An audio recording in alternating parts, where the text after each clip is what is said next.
Mustafa is one of millions of those internally displaced Syrians in northwest the war-torn country. He says his life in the camp of Al-Iman in Idlib countryside has become extremely unbearable.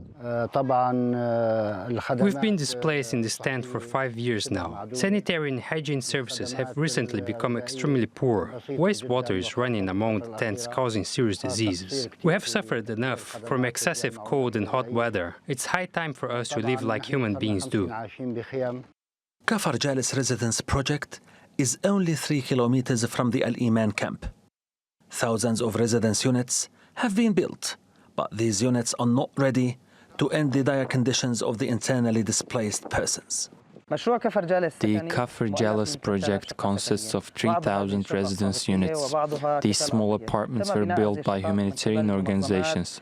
They are planned to target our IDPs in northwest Syria and those who were affected by the devastating earthquake. The aid cuts have prevented us from completing the sewage networks, the streets, and other public facilities. Meanwhile, aid organizations are now making their annual pitches to donors ahead of a fundraising conference in Brussels for Syria. The Syrian Salvation Government says the need is big, but the Brussels conference constitutes a window of hope.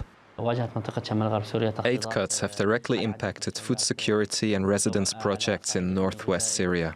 Many projects have been halted, most of all in Kafar Jalis.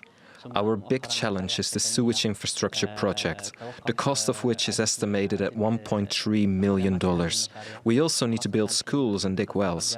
We hope that the Brussels conference can raise the needed money to alleviate the suffering of the IDPs here. United Nations agencies and international humanitarian organizations have for years struggled with the shrinking budgets, further worsened by the coronavirus pandemic and conflicts elsewhere. In northwest Syria, it is literally a matter of life and death. I mean, we know that 160 health facilities will close by the end of June if funding isn't received. We know that there are 3.6 million people who are food insecure, and we've only been able to target 600,000 with the most severely food insecure, because if we don't target them, they'll slip into starvation.